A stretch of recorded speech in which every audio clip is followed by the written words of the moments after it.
One of the most moving moments in The Last Airbender is Iroh's chapter in Tales of Ba Sing Se.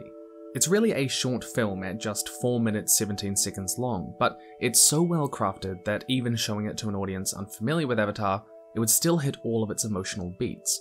Iroh is walking through the great city of his supposed enemy, and backed by happy, carefree music, he joyfully helps those strangers he encounters. But this joyful tone of the story is suddenly overturned when Iroh arrives at a hilltop to remember the birthday of his son, Lu Ten, who died on the front lines in the war years before. He actually sings the infamous song Leaves from the Vine earlier in the short for a child, but the music and song suddenly become somber when he sings it again for his son in memorial.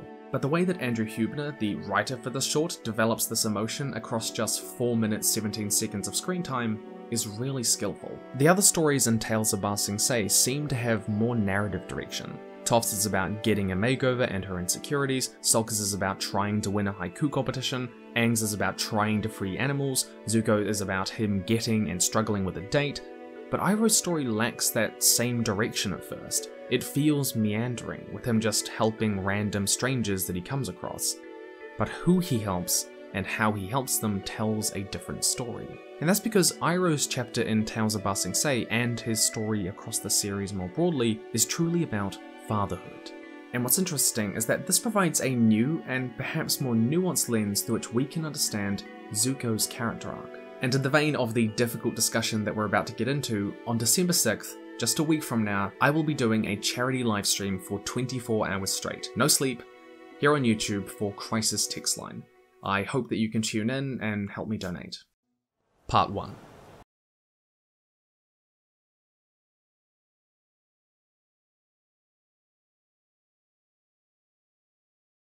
Crying boy, whom he sings to and calms. The second are boys slightly older, to whom he explains that being honourable means facing up to your mistakes. And the third is the most interesting, a young man who tries to rob him. Instead of fighting him off, Iroh calmly explains how to hold a better stance with a knife and then drinks tea with him, encouraging him to be who he wants to be. The young man even confesses that nobody has ever believed in him like that before. And the beautiful subtlety of Iroh's character in this chapter meant that Huebner only needed one line when Iroh sets up the memorial for Lu Ten for this emotional beat to really hit home. Happy birthday, my son. If only I could have helped you. The beauty in this final piece is in how it recontextualizes all these moments in his story before. I don't think it's a coincidence that the people Iroh helps are the different stages of what had been his son's life, a child, a young boy, and a man. Nor a coincidence that he teaches a young boy about how honor comes from humility and impresses on him to follow his own path rather than one of violence, something he has tried to teach Zuko, whom he sees as a son. Fundamentally, each of these were crafted by Huebner to be fatherly moments, because Iroh's greatest loss is the son that he feels he failed as a father. Iroh wasn't just the Fire Nation general who led the army against the walls of Ba Sing Se. In truth, he was a warmonger, someone at the head of an expansionist nationalistic power, and the episode Zuko alone reveals how removed he was from the violence that he had caused, that he didn't see the scars people are left with, physically or mentally. Ba Sing Se must be something to behold, he says. I hope you may all see it someday, if we don't burn it to the ground first. For Zuko, a pearl dagger from the general who surrendered when we broke through the outer wall. Note the inscription and the superior craftsmanship. The scene doesn't just show how Iroh was blind to the waste and suffering of war, but he believed in the glory of war, of the fight, the honor in spilling blood. In a very real sense, Iroh embodied an idea of strength being about violence and conquest, of respect coming from power over others, and he's ignorant to the trauma and toll that this takes on others because there is little room in this idea of strength for humility or compassion. While not exclusive to men, these ideas of strength hit many of the same projections that we see in unhealthy forms of masculinity. Violence and anger are sociologically more male problems, and reading these characters through that lens gives us some insight into what it means to be a man in our world. Because all of this changed when Lu Ten, the son he sent into battle in the war he led, that he believed in, was killed on the front lines. Iroh was no longer removed. He suddenly felt the full weight of his idea of strength, that there is no glory in blood, no respect in your enemy's submission, no honor in violence, no power in anger when it cannot heal what is lost. Only a fragile hope that these little boys might come marching home. And Leaves from the Vine beautifully captures that sense of waste. Narratively, Iroh seems to have gone through his character arc before the story of the series began. He came to understand that only ruin and pain could come from that ideology. And what's interesting here is that Iroh's emotional journey is reflected in Zuko's character arc.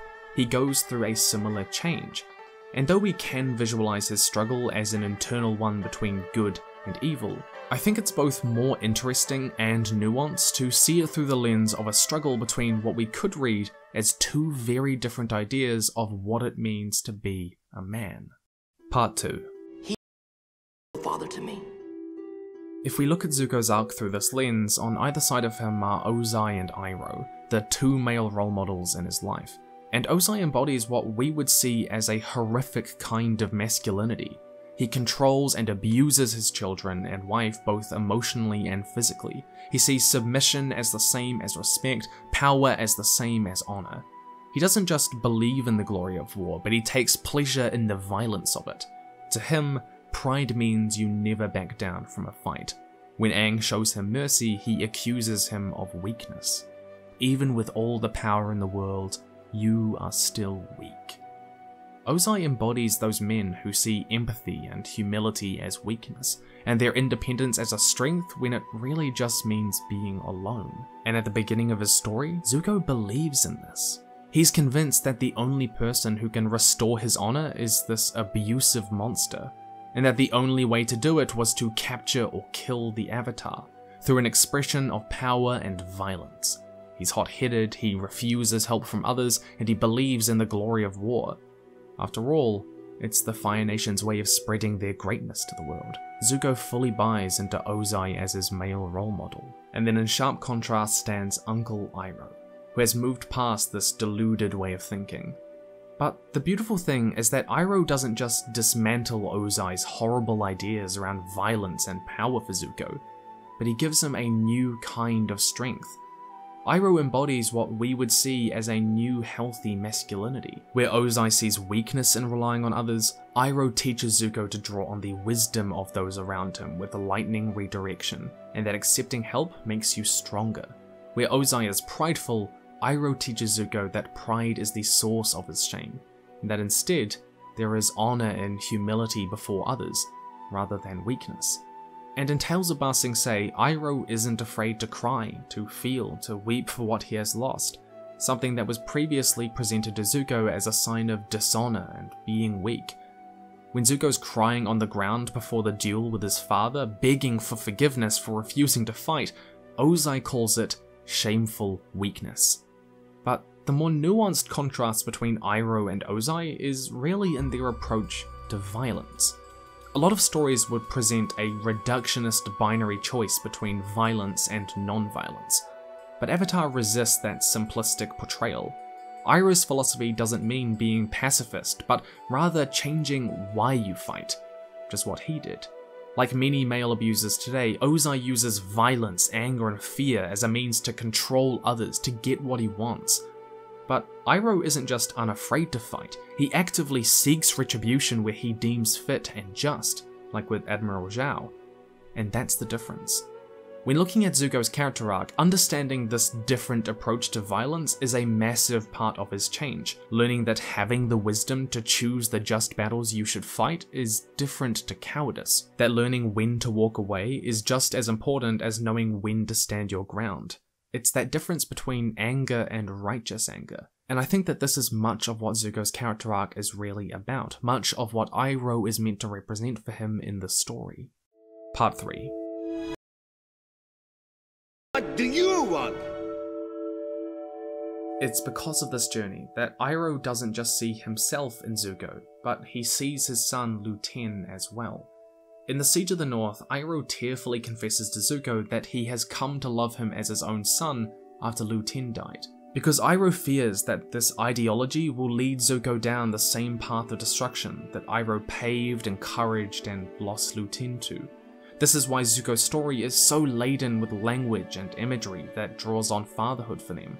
One of the most powerful moments in the series is built on exactly this, when Zuko finally faces down against his father during the Day of Black Sun. I'm gonna free Uncle Iroh from his prison and I'm gonna beg for his forgiveness. He's the one who's been a real father to me. For so long, all I wanted was for you to love me, to accept me. I thought it was my honor that I wanted, but really, I was just trying to please you. You. My father, who banished me just for talking out of turn. My father, who challenged me, a 13-year-old boy, to an Agni Kai. How could you possibly justify a duel with a child? To which Ozai replies, it was to teach you respect. But Zuko sees how pathetic that is, how wrong it is now. Because Zuko's character arc doesn't just culminate in him rejecting his worst impulses and joining the right side. The language in this scene emphasizes the role of fatherhood, and Zuko's choice to embody that new kind of healthy masculinity in Iroh, without cruelty, but with love. Likewise, I don't think it's any coincidence that Zuko defeats Ozai during the Day of Black Sun with a power that his uncle taught him, lightning redirection, rather than a vindictive violence or anger. And we can read this narratively as saying two things. Firstly, as a definitive and final rejection of those who embody Ozai's horrible masculinity, and secondly, as saying that Zuko is stronger for Iroh's healthy masculinity. Lightning redirection is a power that requires not letting your anger control you and understanding others. And to support this, the writers have employed a degree of literary symmetry between these two scenes. In both, Ozai tells Zuko to stand up and fight him, and where at the beginning of his story, Zuko's refusal to fight is seen as a sign of weakness by him. By the end of it, his decision to walk away is seen as a sign of strength. Zuko isn't afraid to fight, but he now has the wisdom to know which battles to fight, and that is a strength. But this moment is uniquely powerful in another way in this reading of Zuko and Iroh's arc. This new way of thinking allows Zuko to entirely remove his abuser's most powerful weapon, refusing to let it harm him, and instead, leaving. It's an astoundingly beautiful metaphor for leaving your abuser if there ever was one. The writers truly crafted this scene with purpose, but there's something else. I think there's a deeper layer here for Iroh's place in the story, despite him not being there. Tales of Ba Sing Se reveals Iroh's immense guilt subtly developed across the series, and in this light, Zuko's character arc that culminates in this scene can simultaneously be read as a redemption for Iroh. I think much of Iroh's emotional journey is a redemption arc where he's trying to save his surrogate son from the ideology that got his true-born son killed when he succumbed to it. This is a textbook structure for a redemption arc. A character morally fails, they are confronted with their failure when it leads to personal ruin, and they then commit to acts that narratively reflect their moral failures of before to represent a deep understanding of that moral failure. Iroh's line, "If only I could have helped you," takes on a new meaning when we see him helping Zuko the way that he wished he did for Lu Ten, that final step in the redemption arc. And by the end of it, Iroh fulfills his role as a father where he failed before at last. He can't bring back Lu Ten, but he can help Zuko from falling to the same fate. What does all of this mean though? We'd benefit from having more role models that give a nuanced exploration of these kinds of issues. Iroh is a good male role model, and that means being strong. But strength doesn't mean being cruel, emotionless, or alone. It means empathy, understanding, and wisdom. Iroh's arc is underpinned by loss, Zuko's is underpinned by abuse, and both by trauma. And I really enjoy looking at fiction through these sorts of lenses, understanding characters in that light, because I'm personally invested in those sorts of struggles. And that's why I'm doing a charity livestream on December 6th for 24 hours straight. No sleep, with Crisis Text Line, a mental health charity similar to one I work with here in New Zealand. It'll be the final chapter in their Get Out the Number campaign. More details below. I will be personally matching every donation up to $1,000, so it'd mean the world for you to join me in donating to this cause. I do need to correct one thing though. Last video, when I talked about this, I said that my only sustenance will be energy drinks and your donations. It was just a joke. Clearly, a very bad one, because I got dozens, hundreds of comments saying, please Tim, don't just drink energy drinks. I'm very sorry. I will be eating and drinking. It was just a joke. I'm just not very good at them, clearly. The concern was very heartwarming and kind, but I promise I will be drinking and eating. And what's really awesome is that across the stream I'm going to be joined by like a dozen other YouTubers and streamers, including Nanovi Movies, OSP, Eugenia Cuenin, and others. If you don't know, my mission will be to complete all 3 of the original Spyro games in under 24 hours. It's hypothetically possible to 100%. That's because Spyro for me is kind of a form of self-care. It's something that I retreat to when I got difficult stuff going on, and I have done for a long time. So yeah, that's why I chose that. If you can't donate, that's totally okay, I understand that. No everyone's going to be in the same position, but you can help by sharing the poster that I've got linked down below. Anywhere, Facebook, Twitter, Instagram, it all helps. But that is all from me. In the meantime, stay nerdy, and I'll see you in the future. Hopefully, next week.